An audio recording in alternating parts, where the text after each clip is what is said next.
السلام عليكم ورحمة الله وبركاته. المنورمو أكم جرتان نجاه كيساني هند كيسانو سينا مي بغا نجاه رفتان هند كيسان مي فيديو كان يروتكو شير وليف قدا أرانتنا ونين أسبهف واي لما أبليس كينيا بي ساوث أفريكا تي أجيسان إرادو بچوفي warroonni yaadni kiyya isinitti tole dhageeffachuu dandeessanii warroonni yaadni kiyya isiniif hin tahin dhiistanii bahuu dandeessan. Maaliifin kana jedhee isinitti fakkaate osoon gara dhimma obboleessa keenya shahiida kanatti hin dabarreen duratti waan tokkoon isiniif ibsuu barbaada. Waan yeroo hedduu social media kan irratti deemaa jiru jechuun kun innis maali namoonni tokko keessattuu fuula Facebook kan irratti yeroo ati yaada mataa keetii gabbaatee ibsatte yeroo ati nama isaan jaalatan nama isaan deeggaran yeroo qeeqxatti yeroo dogongora nama sanii gabbaatee dubbattetti namoonni kun sirratti duulan suuraa kee balleessuu Oromoo mitni jaanii Oromummaa sirraa mulqanii lammii biraa siif kennuu maqaa basaasaa sitti baasuu waan akkanaatiin siyaaman gaafa ati nama isaan jaalatan nama isaan deeggaran gaafa dubbattetti ati goota leencaa doktora profeesara maqaa akkasiisan siif kennanii jechuudha. Namoota akkanaa kanaatu baay'ata keessattuu baay'inaan namoonni akkanaa kun biyya alaa keessatti baay'atanii namoonni akkanaa kun warra yaada mormuu hin dandeenyee fi warra sammuun isaanii dimokiraasii fi bilisummaatti hin amanne warra akkasiitu waan akkasii yaada. Okay, kanaasumaaniin akka isaa baha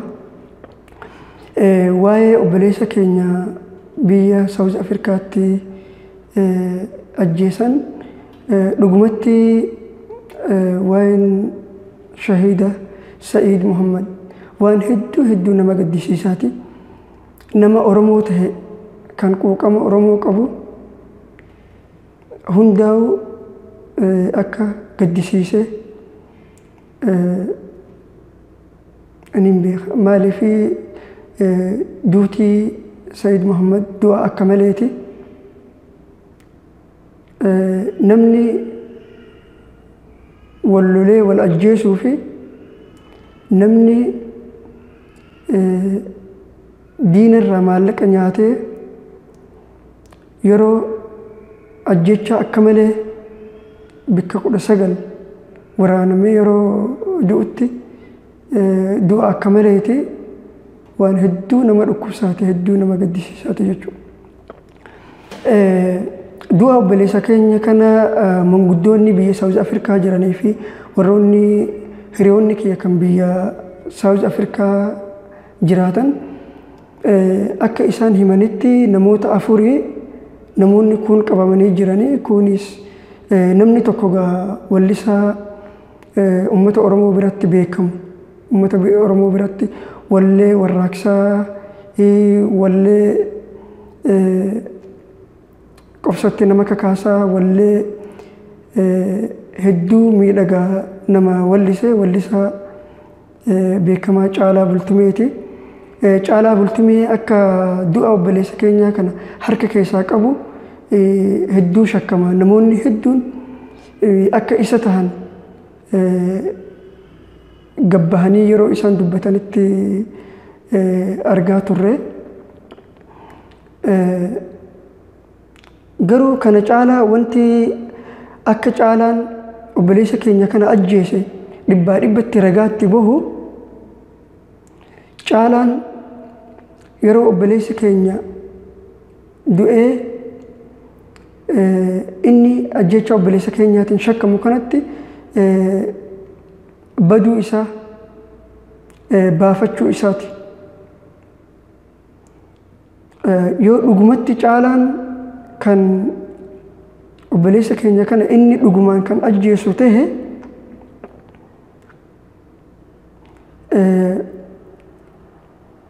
obboleessa keenya kana tokkoffaa inni nama obboleessa keenya kana ajjeesee nu boonsu osoo hin taane nama hojii bareedaa waan bareedaa hojjetee nu boonsu waan akkasiitii irraa eeyna jechuu nuti. Garuu dhugumatti yoo dhugumatti inni mucaa kana kan ajjeesu ta'e ajjeesee dhiiga isaa kanaas gannaqee akkasumaan yoo kadhoosuuf baafatu kan ta'e kan dhugumaan beekee kan badu yoo ta'e kunis yakka lammadaati. Akka kiyyaatti caalaan wanna kana yoo wanni kun dhugumatti isummaan diinarraa maallaqa nyaatee obboleessa keenya kana du'a akka malee bikka meeqa waraanuudhaan haala sanitti haala suukanneessaa fi gara jabeenyaan diina waliin hirmaatee obboleessa keenya kana ajjeesuu dhugumatti yoo harka keessaa qabaatu ta'e akkaan ani ilaalutti kan du'a akka malee du'e kan maqaa fi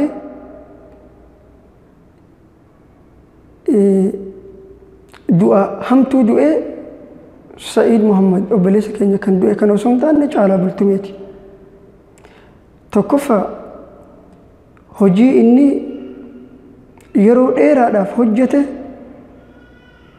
kan ummata biraa jaalalaa fi kabajaa guddaa ittiin horate ajjeesee jira jechuudha.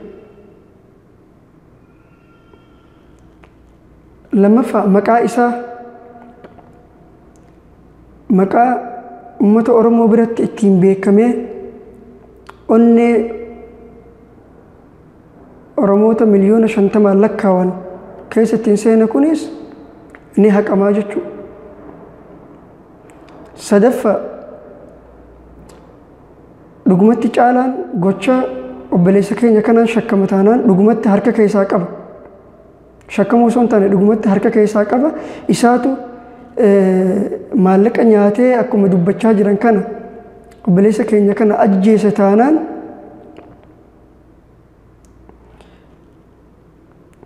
Caalaan hojii fuulduraaf ganaa hojjechuu taa'u hojii duraan hojjete ajjeesee hojii ganaa hojjechuu taa'u illee if duraa balleessee jechuudha. Maaliif yoo Oromoofiin qabsaa'uu kan jiru ta'e yoo namni isaa dhagahuu fi namni isaa amanu hin jiru. Maaliif namni obboleessa isaa dhiiga isaa foon isaa diinarraa maallaqa nyaatee diinarraa maallaqaaf jecha kan ajjeesisu yoo ta'e ganaa nama kanarraa Oromoon maal eega? Maal nuuf godhaaf gana isarraa waa eegna? Namni isarraa waa eegu hin jiru jechuudha. Hojii isaa kan duraan hojjete Caalaan ajjeeseeti hojii ganaa hojjechuu deemullee if duraa balleesse jechuudha. Yoo kan Caalaan ajjecha mucaa kanaa harka keessaa qabaatu ta'eef kana dubbadhe. Inni biraa maali? Toora Feesbuukaa kanarratti erga obboleessi keenya kun du'e waa hedduutu deemaa jira. Keessattuu namoonni gariin suuraa caalaa bultumee kana balleessuudhaanii namoonni gariinis suuraa obboleessa keenya kan du'e kana kan du'a akka malee ajjechaa suukanneessaan ajjeefame kana suuraa isaa X irra kaa'anii warroota maxxansaa jiraniin argaa jira. Kana irrattis waa dubbachuun barbaada. Tokkoffaa warroota yeroo ammaan tanaa caalaa bultumee goota keenya caalaa bultumee ilma sabaa jettanii caalaa faarsitanii suuraa caalaa maxxansaa jirtan maal jechuudha? Maal yaaddaniiti? Kaayoo fi akeekni keessan maali? Moo akkas jechuun keessan caalaan goota, caalaan jeyna, caalaan leenca jechuun keessan yeroo obboleessa keenya ajjecha obboleessa keenyaan shakkamaa jiru kanatti isin caalaa faarsuun keessan baga ilma Oromoo kana ajjeesee jedhamu, baga dhiiga ilma Oromoo kana diina waliin dhangalaasee jedhamu maal jechuudha? Kun naaf hin galleen. Gaafii tana deebii isiniif hin dhiisa.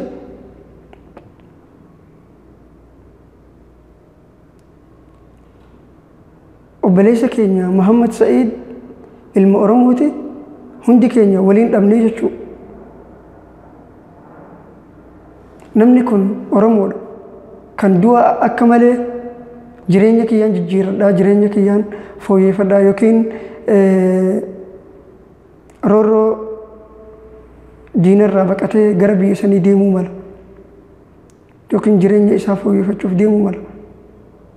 Osoo wanni inni manaa bahee fi milkaa'in qaxara cabee du'a suukanneessaa ajjeechaa haala saniin ajjeefame yeroo isin gabbaatanii yeroo kanatti caalaa faarsitan suuraa caalaa sa'a 24 maxxansitan maal yaaddaniiti?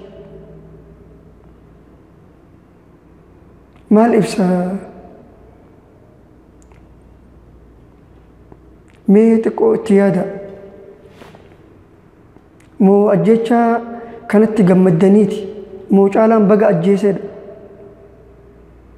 Obboleen kee kun sirrii miti. Caalaan yoo diina ajjeese, diina keenya yoo ajjeese sirriidha itti gammadu. Goota leencaa jennee suuraa isaa kan maxxansinu yoo inni diina keenya ajjeese qofa. Garuu kan inni ajjeese ilma Oromooti, dhiiga keenya, foon keenya kan inni.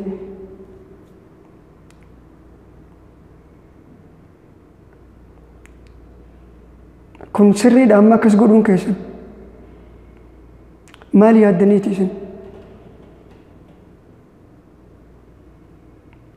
Kuni if gaafachuu qabdan deebiin isin biratti hin dhiisa. Warroota birootu jira. Kan suuraa caalaa X irra keessanii yeroo meeqa gaddeebistanii maxxansitan viidiyoolee adda addaa walii wal qabsiiftanii. Kunis sirrii natti hin fakkaatu. Dhugaadha obboleessa keenya du'a akka malee du'a suukanneessaa du'ee jira. Garuu obboleessi keenya kun Oromoo hundarraa du'e. Nuti hundaa waliin dhabe malee isin qofaa miti. Garuu dhiiga obboleessa keenyaa nu hundi keenya waliin barbaaduu qabna, waliin baasuu qabna. Namoota isa ajjeesan qorannee barbaannee seeratti dhiyeessinee adabbiin isaan malu akka itti murtaa'u waliin irratti hojjechuu qabna. Garuu suuraa nama sanii balleessinee kanaan wanti bu'aa qabu natti hin fakkaatu. Maaliif kuni akka obboleessa keenya ka du'e kanarratti qoosaa jirru nama fakkeessa.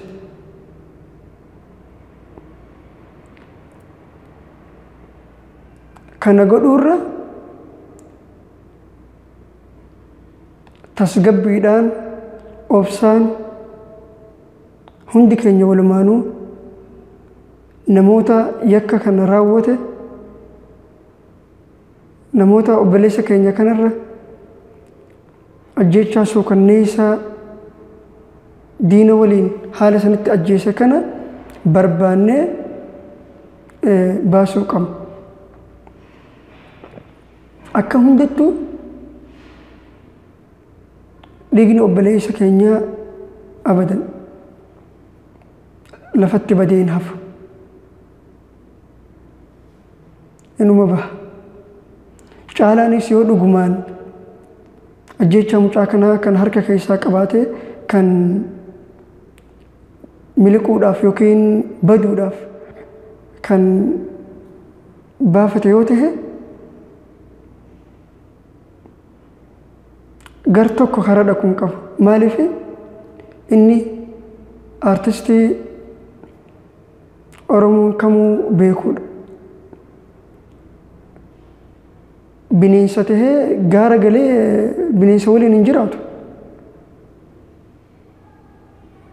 Biyyuma Afrikaa kana keessa deemame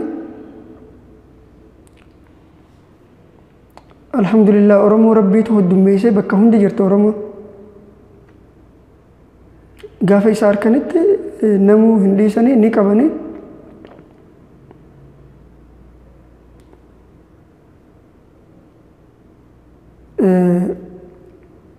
Badii isaatiif itti gaafatamuu qaba. Namoonni hedduunis maal jedhan Caalaan ajjeefamuu qaba. Akkuma inni ajjeesetti du'uu qaba. Namoonni tokko tokkos kan akkas jedhanii barreessaniitu jira. Akkaan biyya an jiru kana keessatti biyya Saudi Arabiyaa kana keessatti namni nama ajjeese ni du'a. Namni tokko nama ajjeese taanaan kalaas harka mootummaatti kan nama mootummaan seefiidhaan yookiin billawaan mataa isaarraa darbanii jechuun ni ajjeesan. Garuu Oromoon nama ajjeese akkas hin godhan, hin ajjeesan. Nama ajjeese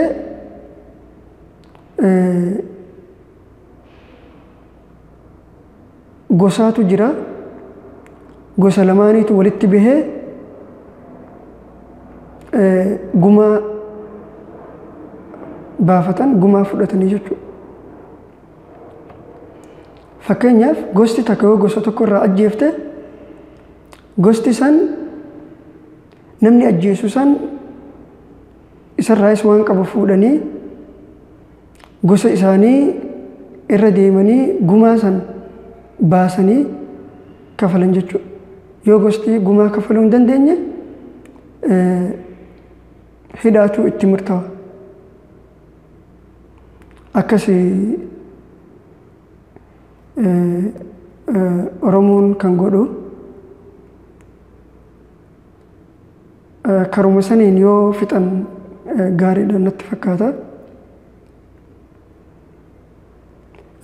Garuu namoonni yeroo kanatti waan kana ajandaa godhatanii waan kana irratti akka qoosaattis akka nama jidduus dubbii oofiftanii namaas walitti ooftan waan akkanarraa osoo if qisattanii gaariidha. Kanumaan dubbachuu barbaada. Dheeressuu hin barbaanne yoo yaada kee irratti waliif galtan sheer godhaa.